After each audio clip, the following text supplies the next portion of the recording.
원래 예수님의 비유 강해를 계속 이어가야 되는데 책 부족한 종의 조술, 우리 교회의 조술 인문학을 하나님께가 출간이 되었기에 그에 대한 특별 예배로서 오늘 첫째 날에는 인문학 우리들의 신음에 대한 그 해답에 대한 이야기, 그리고 둘째 날에는 두 번째 예배 때는 정답이 성경에 있다라는 두 주제로 하나님께 영광을 돌리고자 합니다. 인문학을 하나님께 부족한 종 이렇게 책을 내게 되었습니다. 일부에는 신학교 때 신학교 강의를 할 때 기독교 인문학을 강의했던 강의안을 요약하고 다시 수정한 것이 일부고, 2부, 3부에 나오는 것은 그동안 극동방송 인문학을 하나님께 방송했던 원고들 내용, 그리고 컬럼의 내용을 수정하여서 이렇게 책을 내게 되었습니다. 인문학뿐만이 아니라 인생의 주인이 하나님이라는 사실을 선포하고, 인문학에 대해 궁금했던 사람, 특히 기독교인으로서 어떻게 인문학을 바라봐야 되는가에 대한 나름대로의 저술을 하였고, 또한 인문학이라는 따뜻한 공감의 눈으로 세상을 또 바라보고 그 한계를 보고 정답이신 하나님을 바라보게 되는 그런 책의 내용입니다. 저는 두 가지를 발견했습니다. 그동안 인문학을 꾸준히 사랑하고 좋아하면서, 첫째는 인문학은 땅의 신음이라는 것입니다. 둘째, 인문학은 명답 정도이고 성경은 정답을 준다라는 것입니다. 오늘 첫째 시간으로 인문학은 땅의 신음입니다. 우리들의 신음에 대한 해답이 있습니다. 그 말씀을 전하고자 하는 것입니다. 저는 선교사님들의 간증과 이야기를 많이 듣습니다. 감동적인 게 있는데 저는 참 특별한 것에 감동을 받은 것이 하나 있었습니다. 오늘 선교사님이 우유하고 쌀, 빵을 빈민촌에 나눠줬어요. 우리도 방글라에 그러고 있지 않습니까? 그러면 아이들이 그걸 먹고 포동포동 살이 쪄야 되는데 이게 1년인가 2년이 지나도 살이 안 찌더래요. 비실비실하더래요. 그래서 이게 병이 있나 아니면은 잘못 먹었는가 이러고 봤더니, 아니 이 사람들이 몇몇 집이죠. 그 우유하고 쌀을 안 먹고 그걸 팔아다가 테레비를 사버렸대요. 그래갖고 아니 이럴 수가 있는가, 또 화도 나고 약간의 배신감도 느끼고 이랬는데 그 다음에 깨달은 게 있다고 합니다. 이게 사람이구나. 내가 지금 이 영혼들을 사랑하면서 영혼들의 복음을 전하기 위해서 왔는데 이 영혼이 어떤 마음이고 무엇이 인간인가를 알아야 복음을 전하잖아요. 인문학은 땅의 이야기거든요. 인간의 문이에요. 땅을 알아야 복음 전하는데 효과적이에요. 그래서 딱 보면서 깨달은 게, 사람이 빵으로만 살 수 없다는 것이 맞구나. 여러분, 사람은 빵으로 살 수 없어요. 그것만 먹어서 행복하지 않아요. 커피가 있어야 돼요. 커피. 예술이 있어야 되고 음악이 있어야 돼요. 그래야 인간은 행복을 느껴요. 그죠? 그래서 그 사람들은 빵만으로 안 돼요. 만약에 정말 죽을 것 같으면 그 빵을 먹는데 조금 살 것 같으면 빵을 조금 먹고 차라리 테레비를 사는 거예요. 그게 인간의 마음이에요. 그랬을 때 이 선교사님이 크게 깨달은 것이 있었다라는 것입니다. 사람은 빵으로 행복하지 않습니다. 빵만으로. 커피가 있어야 되고 예술이 있고 음악이 있어야 돼요. 그런데 그것이 있다고 해도 행복하지 않습니다. 영혼, 영원, 하나님의 말씀이 있어야 진짜 행복이 제자리를 찾게 된다라는 것입니다. 여러분, 그래서 인간은 영혼에 대한 욕구가 항상 많아요. 어떤 사람도 영혼에 대한 생각을 하게 돼 있어요. 이게 철학의 시작입니다. 철학의 시작이 뭐냐? 굉장히 이론이 많아요. 뭐 경외감부터다, 본질에 대한 추구다, 여러분 이야기 많지만 잘 모르겠어요. 철학 복수 전공을 할 때 가르쳐줬던 그 철학의 대가 교수님이 이 세상에서 제일 어려운 질문이 두 가지래. 여자가 누구냐는 거, 그 질문 모르겠고, 자기 아내와 딸을 아직도 모르겠대. 또 하나, 철학이 뭐냐, 그걸 모르겠대요. 철학의 대가가 모를 정도로 여러 이론은 있지만 확신되기가 어려운 게 인문학의 얘기거든요. 근데 저는 이렇게 봐요. 철학의 시작이 뭐냐면 하나님이 줬어요. 철학은 본질, 아르케를 추구하거든요. 그 본질에 대한 욕구는요, 우리가 스스로 만들어내는 게 아니라 하나님이 그 마음을 심어줬어요. 성경에 정확하게 나와요. 전도서 3장 11절에 보면, 하나님이 모든 것을 지으시되 때를 따라 아름답게 하셨고 또 사람들에게는 영원을 사모하는 마음을 주셨어요. 예수를 믿건 안 믿건 그 일반 은총으로 우리 모든 마음에 영원에 대한 생각을 줬어요. 거기서 벗어날 수가 없어요. 그래서 사람이 빵이 굉장히 필요하지만 빵 먹고 난 다음에 커피가 생각나요. 음악이 생각나고 예술이 생각나고요. 그걸로만도 만족 못해요. 반드시 본질을 알고 싶어 해요. 진짜가 뭔지를 알고 싶어 해요. 내가 왜 태어났으며 시작은 뭐며 마지막은 뭐며 죽음 후면 뭐며 이에 대한 의문과 질문이 죽는 날까지 끊어지지 않습니다. 지금 이거는 반투명한 컵이죠. 투명한 유리컵에 물을 담아서 젓가락을 집어넣었어요. 그럼 어떻게 보이죠? 휘어 보이죠? 우리가 사실 이 세상에서 보는 건 다 휘어 보이는 거예요. 젓가락을 물에서 빼내보면 진짜 보이잖아요. 그게 아르케, 본질이란 말이에요. 철학은 그걸 보고 싶은 거예요. 진짜가 뭐냐고요. 진짜 우리가 이러죠. 야, 그게 원래 그래. 원래가 뭐냐고. 왜 원래 그래? 그 원래가 뭐야? 그걸 알고 싶은 게 철학이란 말이에요. 그리고 이게 만족이 돼야 인간은 비로소 정말 진짜 행복이 찾아오게 됩니다. 근데 발견하지 못했기 때문에 신음하죠. 오늘 본문은 두 가지 교훈을 줍니다. 첫째, 하나님을 떠나면 신음하는 인생이 된다라는 것입니다. 우리가 지금 인문학 특별 설교를 하기 전에 누가복음 15장까지 봤죠. 예수님의 비유. 예수님의 비유 중에 누가복음 15장의 세 가지의 비유가 하이라이트예요. 그러니까 잃어버린 양, 잃어버린 드라크마, 잃어버린 탕자. 이게 다 슬퍼요. 왜 슬픈 줄 아세요? 잃어버렸기 때문에. 제자리를 잃어버렸기 때문에 그렇습니다. 그러니까 우리의 신음의 핵심은 있어야 될 제자리를 떠나면서부터 신음과 고통이 시작이 돼요. 자, 창세기 3장 10절에 보면은 이르되 내가 동산에서 하나님의 소리를 듣고 내가 버섯으름으로 두려워하여 숨었나이다. 하나님을 떠난 인생에 찾아온 처음의 감정의 변화, 그 마음의 변화가 뭐냐면 두려움입니다. 존재론적인 두려움과 떨림, 쫓김, 이게 마음속에 있습니다. 그러니까 하나님을 떠나면요, 아무리 성공을 해도요, 그리고 떵떵거려도요, 이 마음속에 존재론적인 두려움과 떨림과 쫓김을 피할 수가 없습니다. 하나님을 떠나 있는 신음이에요. 그게 본질을 못 찾은, 내 자리를 찾지 못했던 신음이 인간의 마음에는 항상 있다라는 것입니다. 근데 우리 문제가 아무리 커도요, 고난이 커도요, 주님 안에 있잖아요.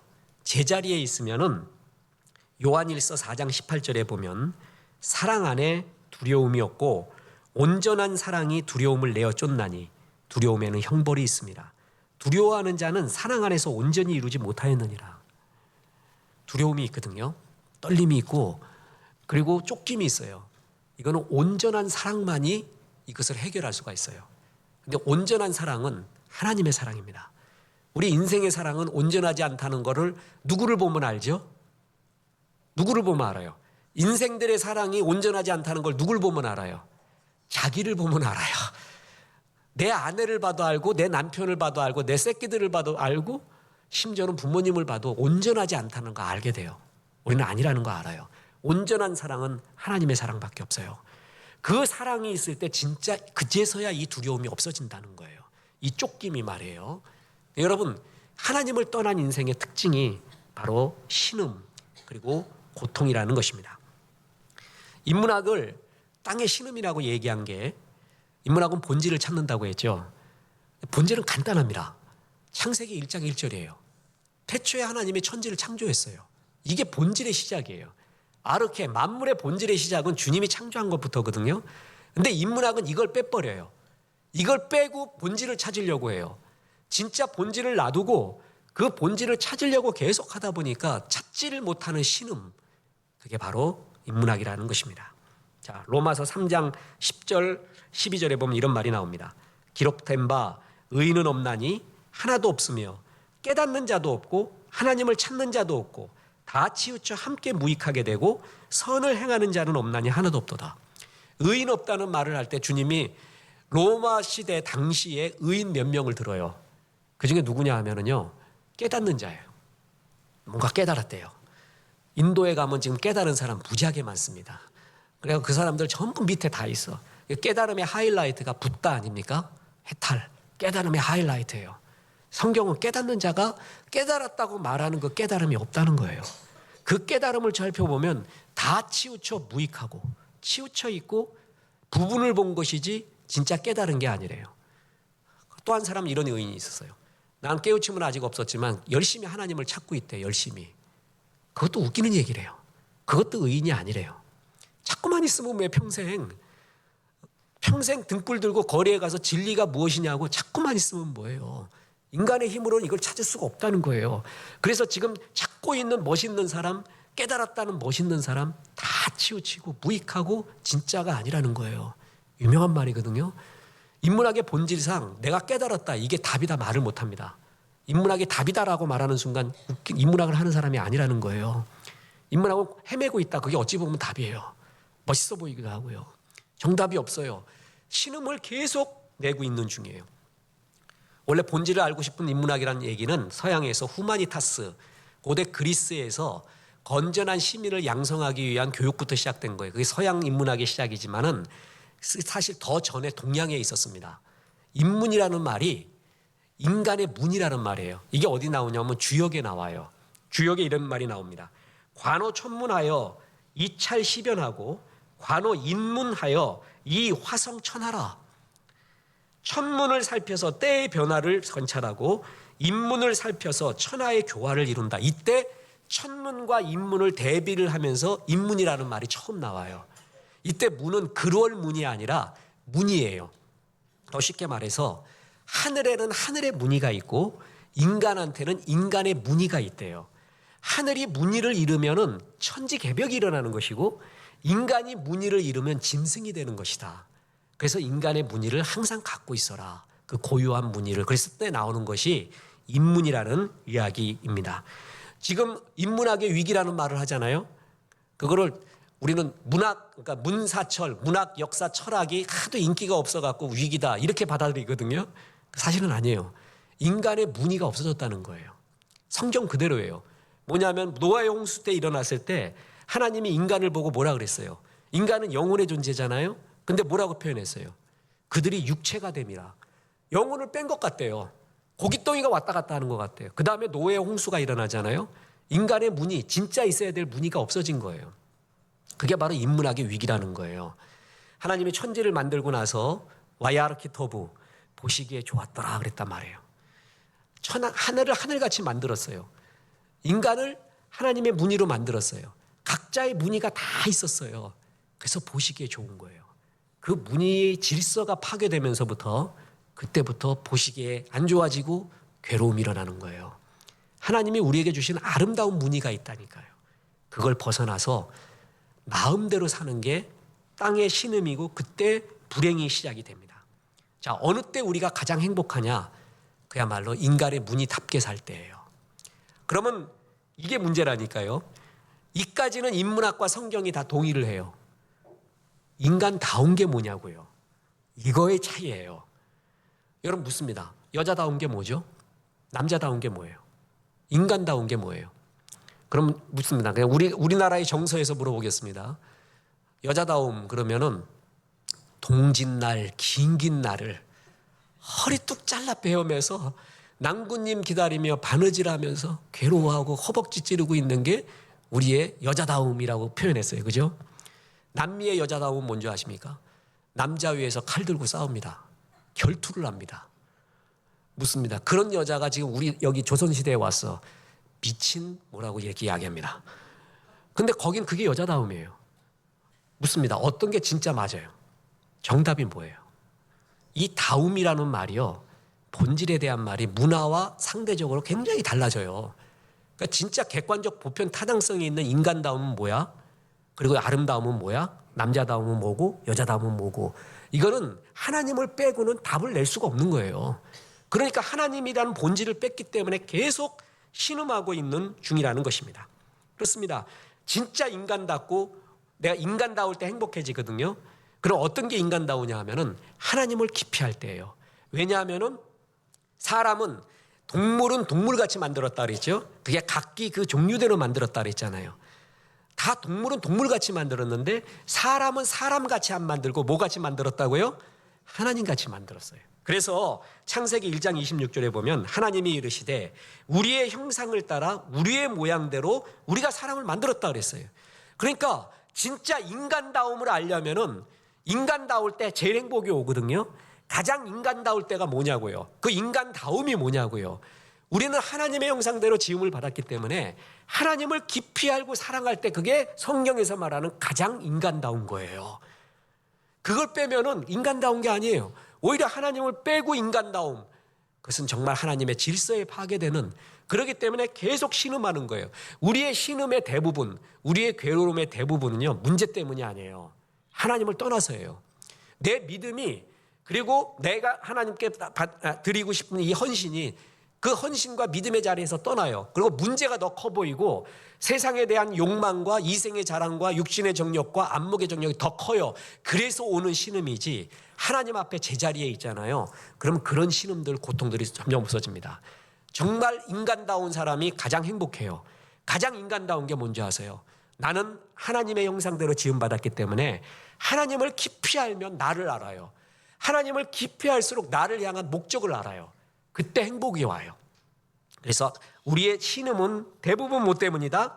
하나님을 떠나 있기 때문에, 하나님과 함께할 자리를 떠나 있기 때문에 오는 아픔, 그것이 바로 우리의 신음입니다. 하나님 떠남은 신음, 고통, 투성입니다. 두 번째 교훈이자 결론이 있습니다. 우리들의 신음에 대한 해답은 하나님이라는 것입니다. 너무 간단하죠? 인문학을 하나님께라는 이름을 지었습니다. 인문학은 본질상 하나님과 함께 할 수 없는 건가? 인간의 문이, 하나님을 떠난 인간의 문이 결국 돌아와야 된다는 얘기입니다. 인간다움은, 하나님을 떠난 인간다움, 니코스 카잔카키스가 말한 그리스인 조르바에서 말하는 자유, 그게 자유가 아니라 하나님 안에 있을 때 자유라는 것입니다. 우리의 문제의 해결도요, 우리의 고통의 해결도 철저하게 하나님과의 친밀함, 하나님 안에 있을 때 우리의 신음이 해결된다라는 것입니다. 문제가 생기면 기본으로 돌아가라는 말이 있습니다.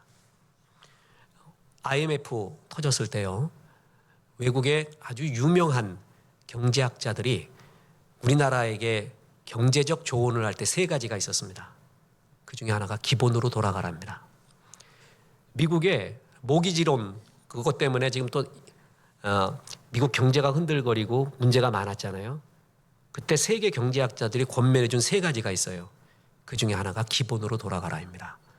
모든 위기 극복은요, 기본으로를 제대로 알 때 극복이 임하고 역사가 일어나요. 그래서 고수일수록 기본에 굉장히 충실합니다.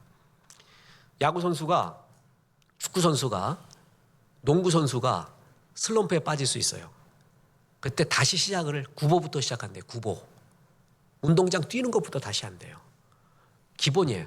기본에 다시 한번 기본을 깊이 생각할 때 지금 내 문제의 해결책이 된다는 거예요. 에베레스트를 정복한 산악 정복가도요, 동네 뒷산 오르는 것부터 시작합니다. 이 기본이 다 껴져야 에베레스트에 오르는 거죠. 산에서, 그리고 골짜기에서 길을 잃으면 정상으로 가라는 말이 있습니다. 골짜기 속에 계속 있으면 답이 안 보여요. 정상에 올라가야 답이 보이기 시작한대요. 그래서 골짜기만 헤매지 말고 정상을 향해 계속 가라는 거예요. 그게 답이라는 거예요. 그러면은 그때 어느 길로 가는 것이 보여요. 그 정상으로 가는 게 뭐예요? 그게 기초, 기본으로 돌아가라는 거예요. 진짜 미로에 빠져갖고 안 보일 때가 있거든요. 이 위기를 무엇부터 어떻게 해결해야 될지 모르게 있어요. 그때 깊이 기본으로 돌아갈 줄 아는 사람, 거기서부터 답이 나오는 거예요. 높은 곳으로 올라가라, 그게 기본으로 돌아가라요. 이게 인문학에서 말하지만, 자기개발에서 말하지만, 저는 성경에서 더 정확하게 말하는 게 있어요. 거룩으로 돌아가는 거예요. 거룩. 거룩의 가장 높은 하나님의 관점이라는 뜻이거든요. 달리 보는, 하나님의 관점으로 보는 게 거룩의 관점이에요. 이 거룩의 관점으로 기초로 돌아가면 돌아갈수록 신음의 문제, 고통의 문제가 해결되기 시작합니다. 예수님이 열매를 맺기 위해서는 가지를 쳐야 된다고 그랬어요. 그래서 요한복음 15장 2절에 보면, 무릇 내게 있어 과실을 맺지 아니하는 가지는 아버지께서 이를 제해 버리시고, 무릇 과실을 맺는 가지는 더 과실을 맺게 하려 하여 이를 깨끗게 하시느니라. 과실을 맺으려고 하는 가지, 과실을 맺는 가지는 더 과실을 맺게 하려 하여 이를 뭐라고요? 깨끗하게 한다. 이게 여러 가지 의미가 있어요. 그 중에 하나가 잔가지를 치는 거예요. 잔가지. 그러니까 집중해야 되는 거예요. 집중해갖고 하나의 열매를 맺도록 그 다른 잔가지로 가는 양분을 빼는 거죠. 그러니까 기본이에요. 핵심에 집중하라는 것이거든요. 그래야 열매를 맺는 거예요. 백수 과로사 수없이 얘기했죠. 백수는 가지가 되게 많아요. 여기서도 부르고 저기서도 부르고 뭐도 하고 너 백수니까 이것도 하고 저것도 하라. 그러다 과로사 한다니까.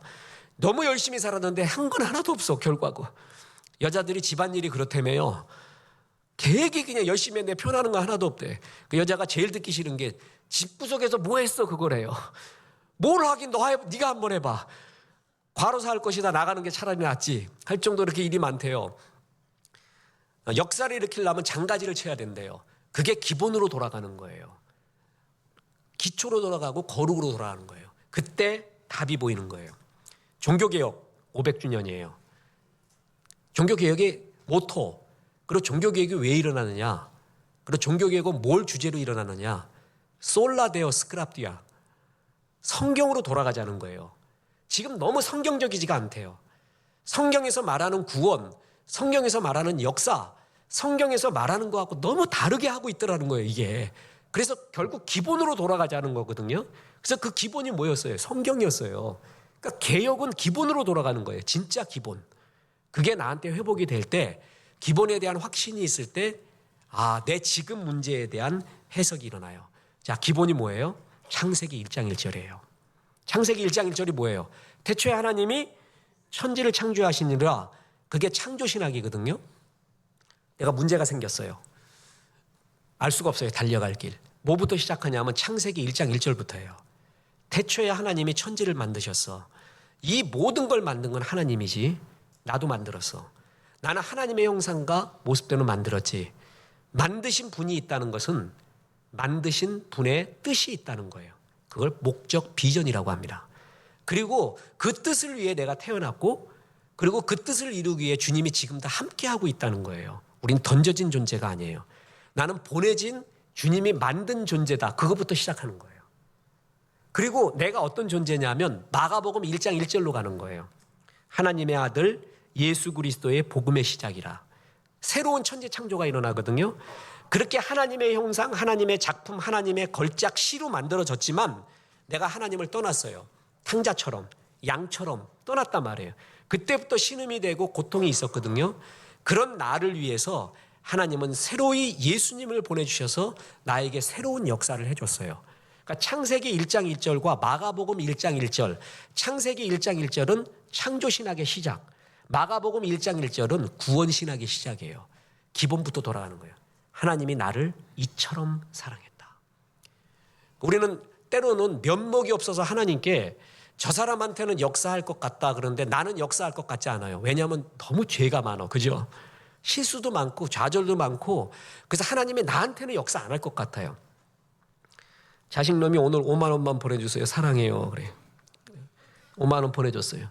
그 다음날 너무 사랑해요 엄마. 5만 원만 더 보내주세요.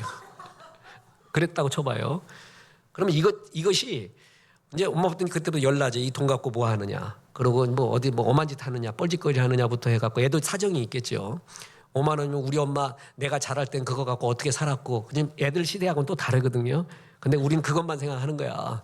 그래서 5만 원 했어. 근데 이틀까지는 참아. 3일째 엄마 또 정말 사랑하는데 5만 원만 보내줘요. 그러면 이런 배짱이 있는 놈은 없어요. 이틀까지는 되게 해, 그죠? 3일째는 이게 이 염치가 없어갖고 못하겠어요. 우리가 그런 모습이에요. 뭐냐면 이 죄인이 요번 한번 용서해 주세요 하나님. 그 다음날 천부여 의지 없어서 손들고 옵니다. 그 다음날은 도저히 못 가겠어. 이제는 염치가 있어야지. 염치가. 창조신학은 인정을 하는데 구원신학을 인정 안 하는 거예요. 구원신학이 뭐냐면요, 그래도 오라는 거예요. 이 죽일 놈아 그래도 보내준다니까. 죽일 놈아 또 달라 그래도 이제 엄마가 내려가.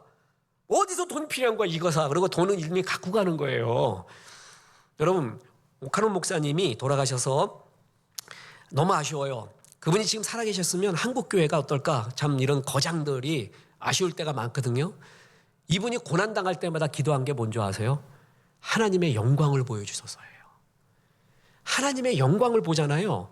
그러면 지금 내가 갖고 있는 문제와 고난은 류가 아닌 거예요. 그래서 문제 해결보다는 영광 보여달라는 기도를 한 거예요. 또 이게 예화가 맞는지 몰라. 얘가 이제 돈 5만 원이 필요했어요. 우리 아버지 어머니 5만 원도 못 주는 존재가 아니라 탁 오늘날 알아보니까 우리 아버지 재산이 1조야. 그다음부터 5만 원이 문제가 안 돼. 이것이 5만 원이 필요한 것이 문제가 안 돼. 우리 아버지는 5만 원, 50만 원, 500만 원도 아니라 얼마를 갖고 있어요? 1조. 그게 누구라고요? 그 사람이? 내 아버지야. 그다음부터 모든 인생이 해결되는 거예요.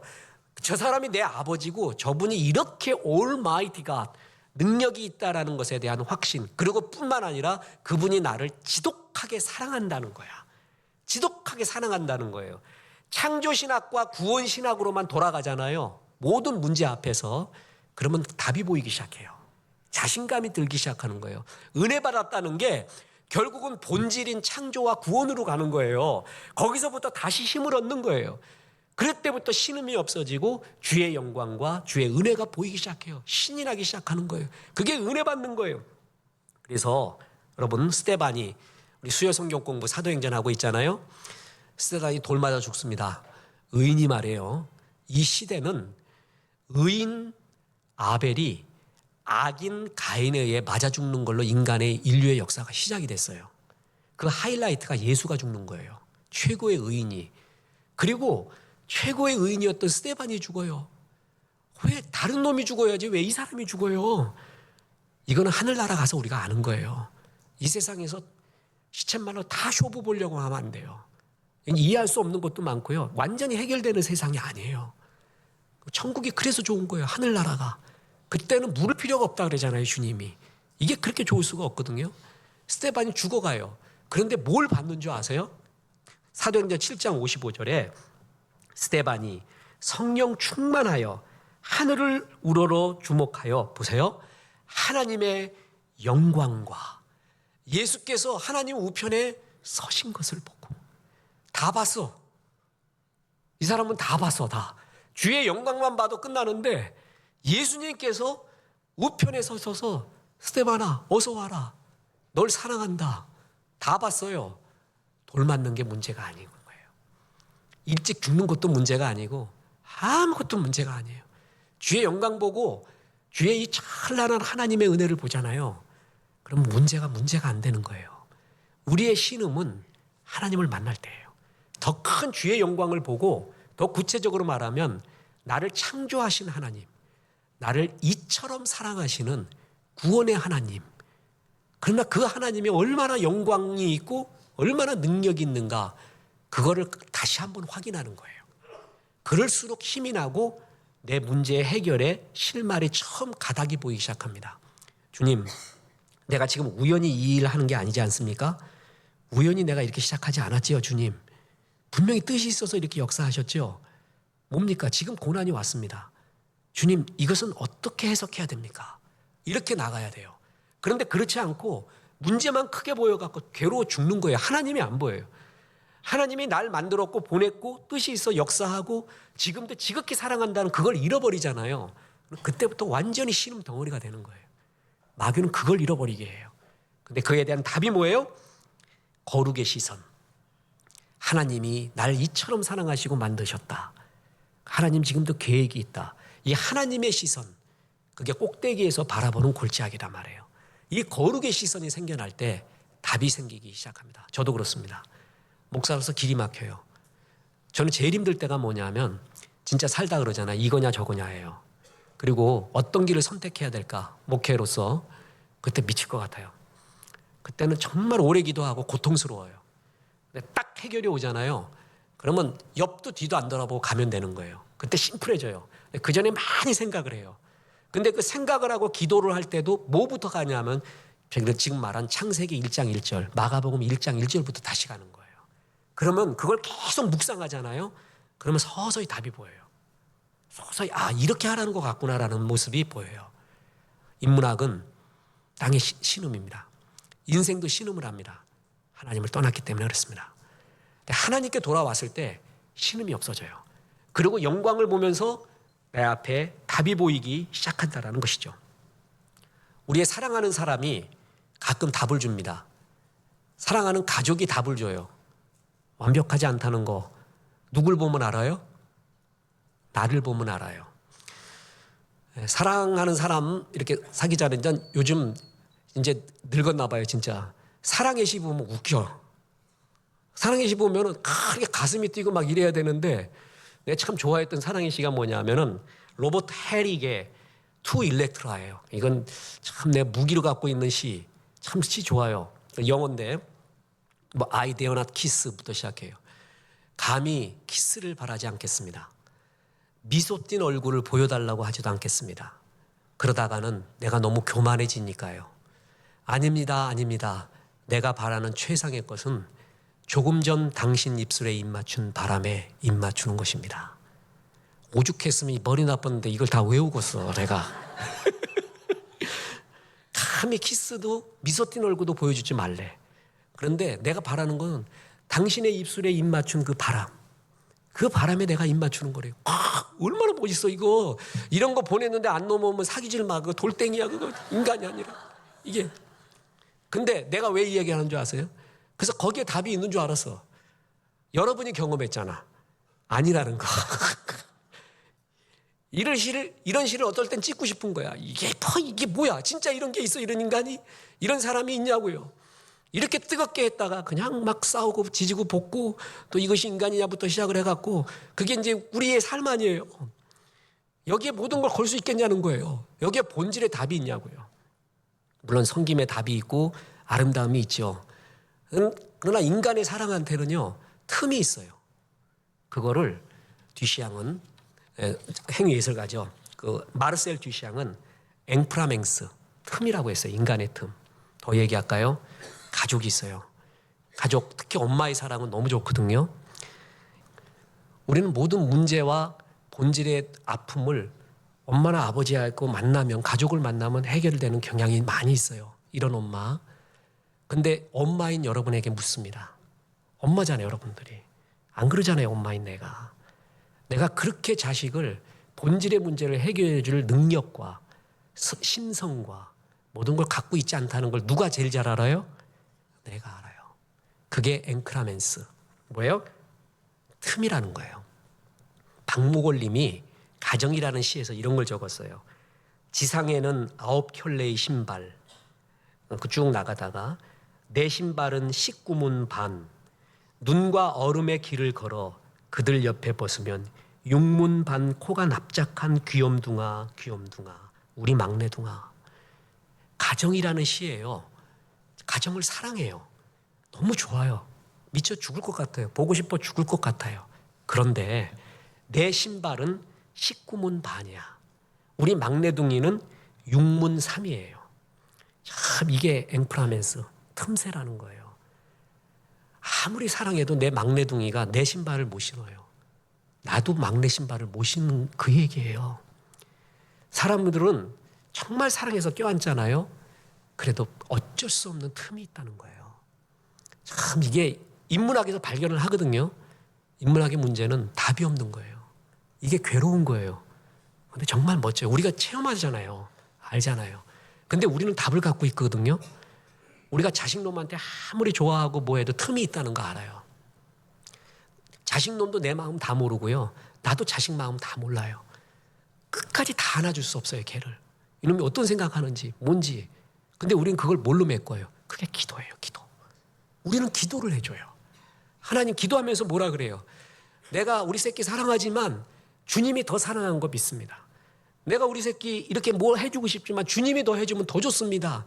주님 내가 못하는 거 하나님이 더 사랑하는 거 믿으니까 우리 자녀 주님이 책임져 주십시오. 그게 이 틈을 메꾸는 거예요. 인문학은 이걸 못 메꿔요. 어떻게 해도 못 메꾸는 거예요. 그냥 안타까움만 있는 거예요. 근데 우리는 그걸 메꿀 수가 있는 거예요. 주님이 있기 때문에.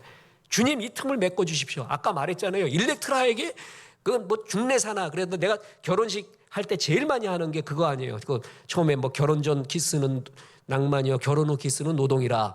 그래 몇 편 있었다니까 내가. 근데 상도들이 하나씩 가르쳐주고 책에서 해갖고 지금 그게 한 페이지야. 나중에 책으로 내려고 그래 그게. 너무 많아서. 결혼 전에 뭐 커플링 사주더니 결혼 후 10년 후에는 훌라후프 사주더라 이런 말. 그거 많이 쓰는 거거든요. 결혼식 주례에. 총장님 딸 결혼할 때도 그거 했다니까 사람 웃고 야단나요. 그게 우리 현실이란 말이에요. 결혼 전에는 박력 있다 그러더니 결혼 후에는 무식하다 그래요. 결혼 전에는 나하고 달라서 이상적이라 그러더니 결혼 후에는 나하고 달라서 이상하대요. 이게 우리 인간이란 말이에요. 뭐 일락트라에게 시 써주다가도 변하는 거예요. 우리는 서로. 여기 어떤 기대와 모든 완벽함이 없다는 걸 우리가 안다 말이에요. 우리가 그 틈새를 어떻게 하냐 말이에요. 틈새를. 그 틈새는 주님만이 메꿀 수 있는 거예요. 주님만이. 근데 우리는 그 주님만이 메꾸는 주님을 갖고 있잖아요. 본질을. 그래서 모든 이 틈, 우리의 신음은 본질로 돌아가는 거예요. 기초로 돌아가는 거예요. 하나님이 나를 창조했지, 뜻이 있어 보냈지, 그리고 지금 이 잘못했어. 내가 이런 잘못해서 이런 걸 받는구나, 이런 고생도 했구나. 그렇지만 주님이 나를 이처럼 사랑하시잖아. 예수 때문에 새로운 창조와 시작을 했잖아. 그것부터 계속 확인하는 거예요. 그걸. 그러다 보면 지금 가는 길에 길이 보이기 시작을 해요. 신음에 대한 답은 하나님밖에 없습니다. 본질로 돌아가는 거예요. 우리는 그걸 알고 난 다음에 이 땅에서 지금도 신음하고 있는 사람을 수없이 주님께로 인도할 수가 있는 거예요. 여러분, 예배 때마다 우리가 먼저 체험을 해야 돼요. 내가 먼저 주님 이 틈새를, 그리고 이 고통을 주의 영광을 보면서 메꿨습니다. 그리고 알았습니다. 그래, 내 자식 다 안아줄 수 없지만 주님 안아달라고 내가 기도했고, 난 그래서 정말 주님을 믿습니다. 내가 먼저 자식 놔두고 편히 갈 수 있는 거 주님 때문입니다. 이러면서 다 할 수 있는 거예요. 아무리 우리가 인간끼리 사랑하고 뭐 해도요, 틈이 있는 거예요. 그리고 하나님을 떠났기 때문에 오늘 신음이 있는 거예요. 이 모든 거는 주께로 돌아가고 본질을 회복할 때 다시 답이 보입니다. 여러분, 이래서 기뻐하십시오. 좋은 일 많으십시오. 기쁜 일 많으십시오. 그리고 신음하는 영혼들을 주께로 잘 인도하십시오. 그런 복의 근원이 돼서 한 번밖에 없는 인생 정말 잘 살았다 하는 주님의 칭찬 듣는 귀한 종 되시기를 주 예수의 이름으로 축원합니다.